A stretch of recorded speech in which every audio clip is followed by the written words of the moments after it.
भ्रांति मालूम पड़ती, क्योंकि न्यूटन जो जानता था आइंस्टीन उसको गलत कर जाता है।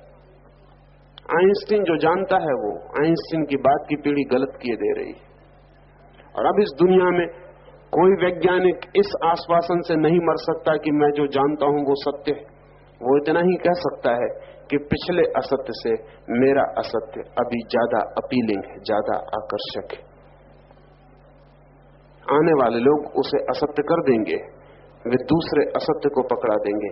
या इसे कहने का वैज्ञानिक का जो ढंग है वो कहता है अप्रोक्सीमेट ट्रुथ, वो कहता है करीब करीब सत्य है। लेकिन करीब करीब कहीं सत्य होते, या तो सत्य होता है या असत्य होता है। करीब करीब का मतलब ही यही है कि वो असत्य है। अगर मैं आपसे कहूं कि मैं करीब करीब आपको प्रेम करता हूं तो इसका क्या मतलब होता है? इसका कोई मतलब नहीं होता। इससे तो बेहतर है कि मैं आपको कहूं कि मैं आपको घृणा करता हूं, क्योंकि वो सच तो होगा। करीब करीब प्रेम का कोई मतलब नहीं होता, या तो प्रेम होता है या नहीं होता है। करीब करीब जिंदगी में होती ही नहीं बातें। विज्ञान कहता है करीब करीब सत्य, लेकिन हर सत्य रोज गड़बड़ हो जाते। 100 वर्षों में विज्ञान के सब सत्य डगमगा गए। 100 साल पहले विज्ञान बिल्कुल आश्वस्त था कि मैटर है, पदार्थ है। 100 साल में पता चला कि पदार्थ ही नहीं है और कुछ भी हो सकता है। अब वो कहते हैं कि मैटर है ही नहीं। 100 साल पहले विज्ञान कहता था कि पदार्थ ही सत्य है, ईश्वर सत्य नहीं है। आज वैज्ञानिक कहता है कि पता नहीं ईश्वर हो भी सकता है, क्योंकि अभी तक हम उसे असिद्ध नहीं कर पाए कि नहीं है। लेकिन पदार्थ तो सिद्ध हो गया है कि नहीं है। अब वो कहते हैं एनर्जी है, सिर्फ ऊर्जा है। कितने दिन कहेंगे, कहना मुश्किल है। बहुत ज्यादा देर नहीं चलेगी ये बात, क्योंकि कोई चीज ज्यादा देर नहीं चलती। आदमी के सब सिद्धांत ओछे पड़ जाते हैं, सत्य बड़ा पड़ जाता है। सत्य रोज बड़ा सिद्ध होता है। इसलिए तीसरा स्मरण रखना जरूरी है साधक को कि मन के किन्हीं सत्यों को सत्य मत समझ लेना। मन के पास कोई भी सत्य नहीं है। मन के पास केवल सत्य के ख्याल है, सत्य के सिद्धांत है, सत्य के लिए दिए गए शब्द हैं। मन के पास ईश्वर शब्द है, ईश्वर बिल्कुल नहीं है। मन के पास शब्दों की भीड़ है और मन शब्दों से आदमी को धोखा दे देता है। और ये धोखा गहरे से गहरा है। बाहर का धोखा जल्दी टूट जाता है जगत का। शरीर का धोखा भी बहुत देर नहीं लगती टूटने में, मन का धोखा टूटने में सबसे ज्यादा देर लगती। इसलिए तीसरी बात साधक को स्मरण रखनी है निरंतर कि मन जो भी कह रहा है वो मन की कल्पना है, इमेजिनेशन है, वो मन की मान्यता है, सत्य नहीं है। मन को सत्य का पता नहीं है, पता हो भी नहीं सकता है। ये तीसरा स्मरण अगर बना रहे तो धीरे धीरे मन सिद्धांतों से खाली हो जाता है, शास्त्रों से मुक्त हो जाता है। धीरे धीरे दर्शन, धर्म, वाद मुक्त हो जाता है। और ये 3 घटनाएं अगर घट जाएं तो व्यक्ति की तत्काल छलांग अपने अचेतन मन में लग जाती, वो अपने भीतर उतर जाता है। खूंटियां टूट गई। अचेतन मन में उतरते ही क्रांति शुरू होती है। अचेतन मन में उतरते ही हम अपने जीवन के गहरे तलों से पहली दफे संस्पर्शित होते हैं, उनके स्पर्श में आते हैं। पहली बार हम जीवन को भीतर से अनुभव करते हैं। लेकिन अचेतन पहला ही कक्ष है। और अचेतन में फिर इन 3 बातों को स्मरण रखना पड़ेगा। अचेतन का भी अपना शरीर है। अचेतन का शरीर है, उसके पिछले जन्मों के समस्त कर्माणुओं से बना हुआ उसका अचेतन का शरीर है। उसकी अपनी बॉडी है, बॉडी ऑफ द अनकॉन्शियस। आज मनोवैज्ञानिक अचेतन की बात करते हैं, अनकॉन्शियस की, चाहे जुंग हो और चाहे फ्रायड हो और चाहे एडलर हो और चाहे दूसरे, वे सारे के सारे लोग अचेतन की बात करते हैं। लेकिन उन्हें अचेतन की साधक की तरह कोई भी खबर नहीं है। अचेतन को उन्होंने चेतन को समझने के लिए एक सिद्धांत की तरह उपयोग किया है। जिन्होंने अचेतन को साधक की तरह जाना है वे कहते हैं अचेतन के पास अपना शरीर है, वो कर्माणुओं का शरीर है। वो जो अनंत अनंत जन्मों में कर्म किए गए हैं उनकी देह, उनकी बॉडी, उनका अपना काया है। अचेतन में उतर के स्मरण रखना पड़ेगा कि ये जो कर्मों की सूक्ष्म देह है, ये भी मैं नहीं हूं, ये भी मरण धर्म है। यद्यपि हमारा ये शरीर जो दिखाई पड़ता है पुद्गल पदार्थ से बना हुआ, ये एक जन्म में मर जाता है। कर्मों की देह सिर्फ एक बार मरती है मुक्ति के क्षण में, लेकिन वो भी मरण धर्म है। जो हमने बाहर के शरीर के लिए स्मरण रखा, वही अचेतन में भीतर के शरीर के लिए स्मरण रखना पड़ेगा। और जो हमने बाहर के मन और विचारों के लिए स्मरण रखा, वही अचेतन में अचेतन के विचार, कल्पनाओं और कामनाओं के लिए स्मरण रखना पड़ेगा। अचेतन की देह पिछले जन्मों से निर्मित देह है, और अचेतन का मन समस्त पिछले जन्मों की स्मृतियों का जोड़ है। उसमें सब छिपा पड़ा है।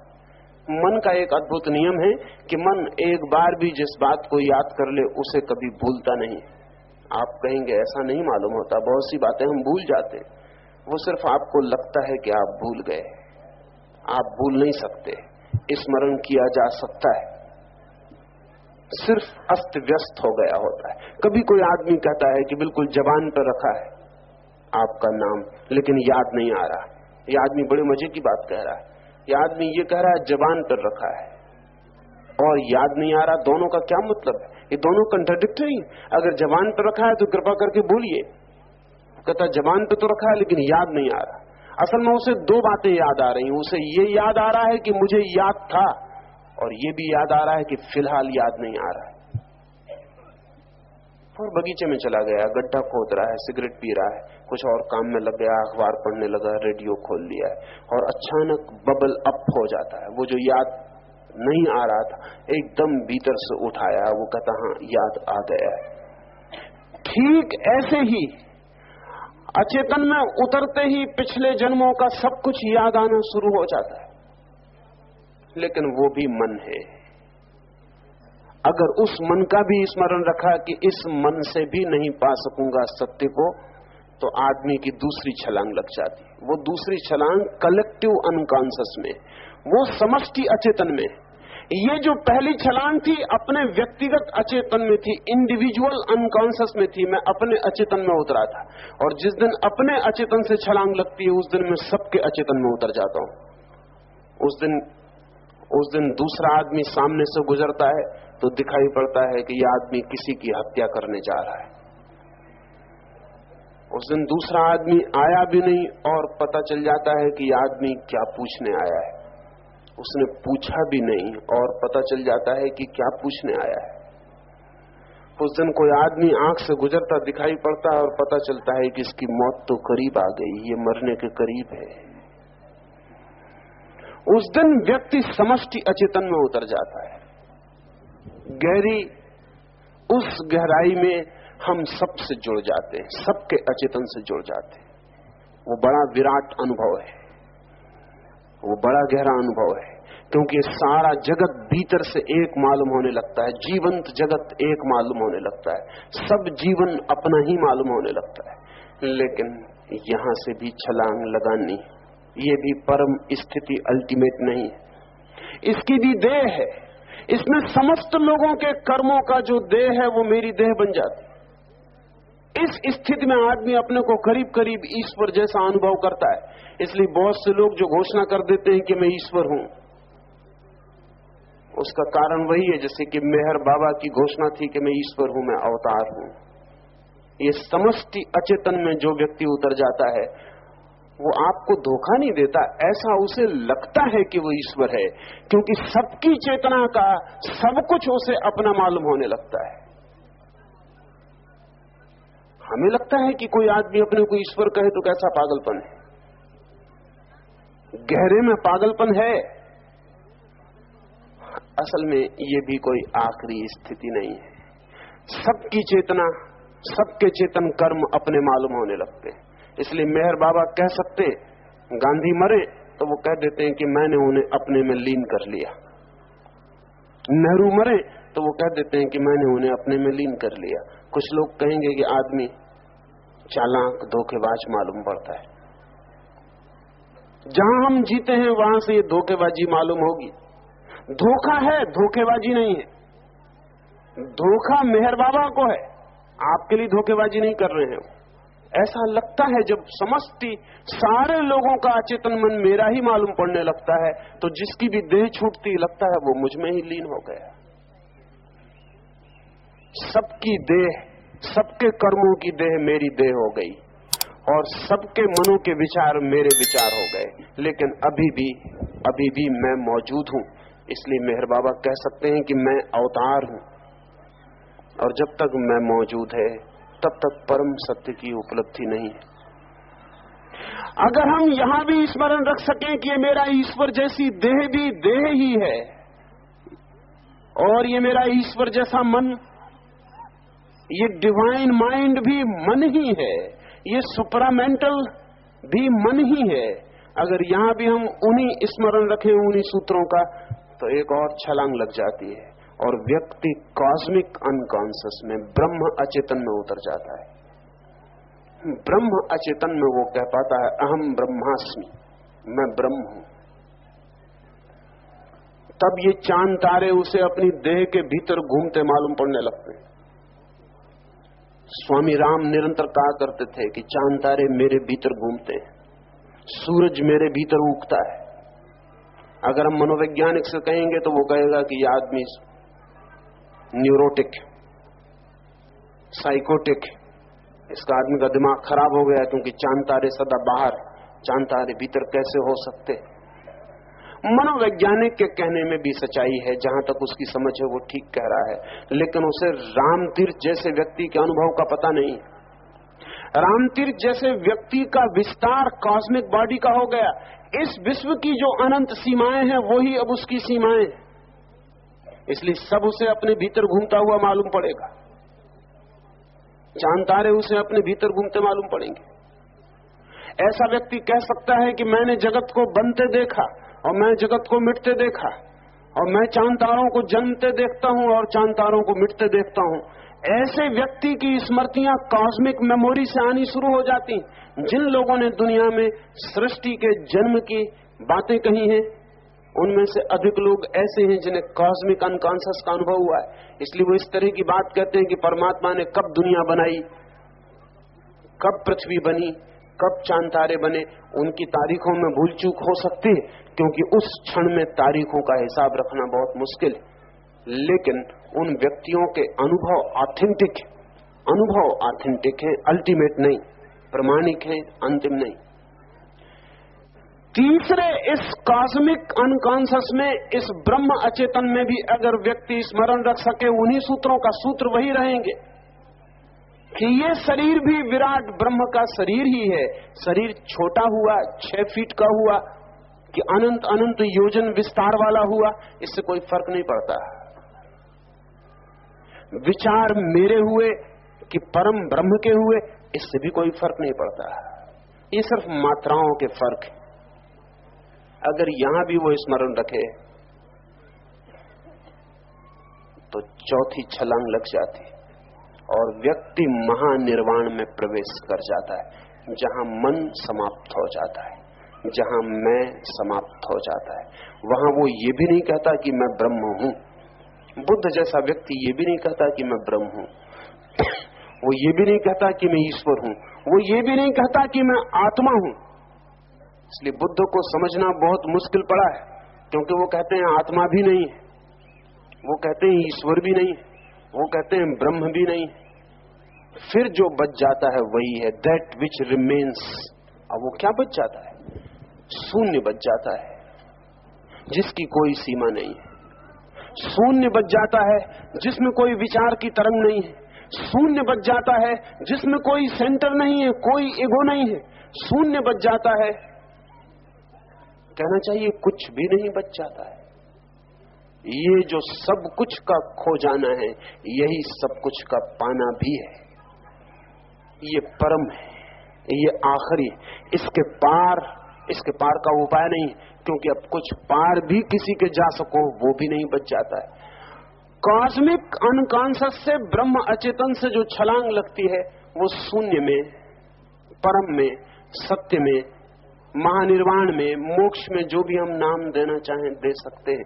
असल में सब नाम व्यर्थ है, सब भाषा व्यर्थ है।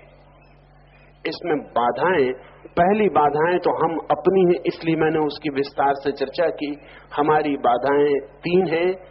बाहर के जगत में सुख की आशा, शरीर के जगत में अमरत्व की आशा, मन के जगत में सत्य की आशा। 3 बाधाएं। फिर ये 3 बाधाएं प्रत्येक तल पर वापस पुनरुक्त होती हैं, लेकिन आपको उससे कोई बहुत लेना देना नहीं। इन 3 बाधाओं को पार करिए तो परमात्मा आपको नई 3 बाधाएं दे देगा। उनको पार करिए तो और गहरे तल पर नई बाधाएं होंगी। बाधाएं यही होंगी, सिर्फ उनका रूप और तल बदलता जाएगा और ये अंत तक पीछा करेंगी। और जब कोई भी बाधा न रह जाए, जब लगे कि अब कुछ बचा ही नहीं, तभी आप जानना कि जाना उसे जिसे जानने को उपनिषद के ऋषि प्यासे हैं, जाना उसे जिसे जानने को कृष्ण गीता में कहते हैं, जाना उसे जिसके लिए जीसस सूली पर लटक जाते हैं, जाना उसे जिससे 40 वर्ष तक बुद्ध और महावीर गांव-गांव एक एक आदमी का द्वार खटकाते फिरते हैं, उसे जाना। लेकिन इसे जानने के लिए स्वयं को बिल्कुल ही मिट जाना पड़ता है। शरीर की तरह, आत्मा की तरह, ईश्वर की तरह, ब्रह्म के तरह भी स्वयं को मिट जाना पड़ता है। जीसस के एक वचन से इस बात को मैं पूरा करूं। जीसस ने कहा है, धन्य है वे जो अपने को खोने में समर्थ हैं, क्योंकि केवल वे ही उसे पा सकेंगे जो स्वयं को खो सकते हैं। और अभागे हैं वे जो अपने को बचाने में लगे हैं, क्योंकि जो अपने को बचाएगा वो सब कुछ खो देता है। ये 3 सूत्र आप जहां हैं वहां से शुरू करें और आगे की यात्रा अपने आप खुलती चली जाएगी। यही 3 सूत्र निरंतर प्रयोग करने पड़ेंगे उस समय तक, जब तक कि कुछ भी बाकी रहे। और जब कुछ भी बाकी न रह जाए, आप भी बाकी न रह जाएं, सूत्र भी खो जाएं, कोई वक्तव्य देने का उपाय न रह जाए, मेहर बाबा की तरह कहने की जगह न रहे कि मैं ईश्वर हूं, राम की तरह कहने की जगह न रहे कि चांद तारे मुझ में घूमते हैं, अहम ब्रह्मास्मि की घोषणा की भी जगह न रह जाए। क्योंकि किसको घोषणा करनी, कौन घोषणा करेगा? जब सब शब्द शून्य हो जाएं, सब वाणी गिर जाए,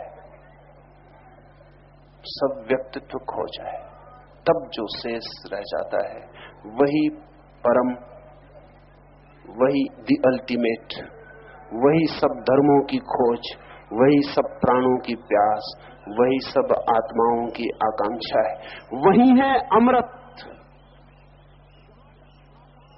जहां तक आकार है वहां तक मृत्यु है, जहां निराकार है वहीं अमृत है, वही है आनंद। क्योंकि जहां तक दूसरा है वहां तक दुख है, जहां दूसरा नहीं है वहीं आनंद संभव है। वही है शांति, क्योंकि जहां तक मैं हूं वहां तक अशांति है, जहां मैं भी नहीं हूं वहीं शांति है। सतचित आनंद वहां है, कहने को नहीं, अनुभव को, बोलने को नहीं, जानने को, बताने को नहीं, हो जाने को। वहां ऐसा नहीं कि सच्चित आनंद जाना जाता है, बल्कि ऐसा कि वहां हम सच्चित आनंद हो गए।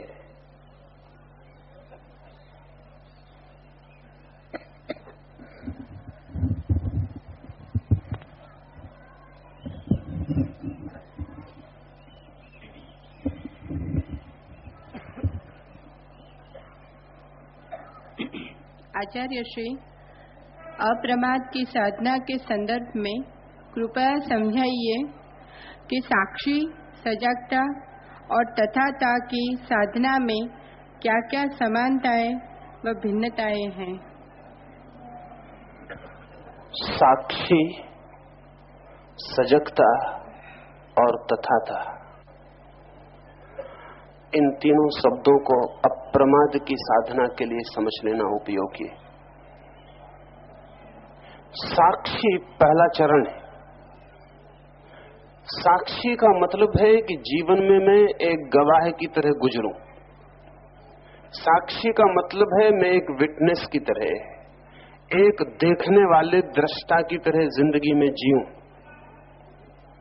अगर आप मुझे गाली दें तो मैं अपने को अनुभव न करूं कि मुझे गाली दी गई, मैं ऐसा जानूं कि मैंने जाना कि आपने इसको गाली दी। आप पत्थर मारे तो मैं ऐसा न जानूं कि आपने मारा और मैं मारा गया, वरन ऐसा जानूं कि आपने मारा और ये मारा गया, ऐसा मैंने जाना।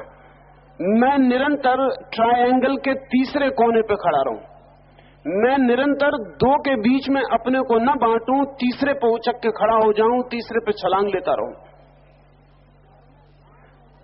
घर में आग लग जाए तो मैं ऐसा न जानूं कि मेरा घर जल रहा है, ऐसा जानूं कि इसका घर जल रहा है और मैं देख रहा हूं। जिंदगी को 3 हिस्सों में तोड़ना साक्षी की साधना का उपक्रम है। हम जिंदगी को 2 हिस्सों में तोड़ते हैं, वहां मैं है और तू है। आप हैं गाली देने वाले, मैं हूं गाली लेने वाला, बस 2 ही है, तीसरा वहां नहीं है। साक्षी में तीसरे को हम जोड़ते हैं। निरंतर हर स्थिति में मैं दूसरा न बनूं बल्कि मैं तीसरा रहूं, और जैसे जैसे ये तीसरा कोना स्पष्ट होता चला जाता है, वैसे वैसे दोनों ही हंसने योग्य मालूम होने लगते हैं, वो जिसने गाली दी और वो जिसको गाली दी गई। राम न्यूयॉर्क में थे, कुछ लोगों ने उन्हें पत्थर मारे, कुछ लोगों ने उन्हें गालियां दी। लौट के उन्होंने अपने मित्रों से कहा कि आज राम बड़ी मुश्किल में फंस गए। लोग बड़ी गालियां देने लगे, कुछ लोग पत्थर भी मारने लगे, बड़ा मजा आया। तो उन मित्रों ने कहा कि आप किस तरह की बात कर रहे हैं, आप ही को गाली दी थी ना उन्होंने। राम ने कहा मुझे कैसे गाली देंगे, क्योंकि मेरा तो नाम मुझे भी पता नहीं, उन्हें तो पता कैसे हो सकता। राम को गाली दे रहे थे। उन्होंने कहा क्या राम आप नहीं है? तो राम ने कहा अगर मैं राम होता तो फिर मजा न ले पाता, फिर बहुत कष्ट लेके लौटता। मैं खड़ा देख रहा था कि कुछ लोग गाली दे रहे हैं और बेचारा राम गाली खा रहा है, और मैं खड़ा देख रहा था और मैं कह रहा था कि राम अच्छी मुश्किल में फंसे। ये जो तीसरा बिंदु है, इसे उघाड़ा जा सकता है। साधक के लिए पहला चरण साक्षी से ही शुरू होता है। ये आसान है, इन तीनों शब्दों में सबसे ज्यादा आसान साक्षी है। इसे देखते रहें, खाना खा रहे हैं तब देखते रहें, खाना खाया जा रहा है, जिसको आप अब तक समझते रहे हैं मैं, वो खा रहा है, और अब तीसरा पीछे खड़े होकर जरा देखें भी टेबल के किनारे, आप देख भी रहे हैं कि खाना खाया जा रहा है, खाना खा रहा है कोई, और आप देख भी रहे हैं। जैसे जैसे ये तीसरा बिंदु उभरेगा, वैसे वैसे आपकी जिंदगी में दुख क्षीण होने लगेगा, क्योंकि साक्षी को दुख नहीं दिया जा सकता। साक्षी को दुख दिया ही नहीं जा सकता, सिर्फ कर्ता को दुख दिया जा सकता है, द डूअर। जब आपको लगता है मैं खाना खा रहा हूं, तब आपको दुख दिया जा सकता है। जब आप कहते हैं मैं प्रेम कर रहा हूं, तब आपको दुख दिया जा सकता है। लेकिन जब आप कहते हैं कि एक प्रेम कर रहा है, 2 प्रेम झेल रहा है, और आप तीसरे देखने वाले हैं, तो आपको दुख नहीं दिया जा सकता, आपको चिंतित नहीं किया जा सकता। अगर आप दिन में 10-5 बार साक्षी का स्मरण कर लें, तो रात आपके सपने खत्म हो जाएंगे। रात आपके सपने एकदम कम हो जाएंगे, क्योंकि सपने उसको आते हैं जो दिन भर करता रहा। रात भी करता रहता है, क्योंकि दिन भर की करने की आदत रात में एकदम से कैसे छूट जाए। दिन भर दुकान चलाता है तो रात भी चलाता रहता है। दिन भर झगड़ता है अदालत में, तो रात भी अदालतों में खड़ा हो जाता है। दिन में परीक्षा देता है यूनिवर्सिटी में, तो रात भी परीक्षा देता रहता है। वो जो दिन में करता है, वो रात में भी करता बन जाता है। जो दिन में साक्षी है, वो रात में भी साक्षी बन जाता है। अभी बड़े मजे की बात है, दिन में आप साक्षी हो जाएंगे तो दुकान बंद नहीं हो जाएगी, दुकान तो चलती रहेगी। आपके भीतर दुकान चलनी बंद हो जाएगी, दुकान बाहर चलती रहेगी। लेकिन रात अगर सपने में आप साक्षी हो गए, तो सपना भी बंद हो जाएगा, क्योंकि सपने की दुकान कोई दुकान नहीं है, सिर्फ ख्याल है। आप साक्षी हुए कि वो विदा हुआ। बाहर की दुकान तो चलती रहेगी, सपने की दुकान एकदम खो जाएगी। अगर साक्षी हो गए तो चिंता असंभव हो जाएगी।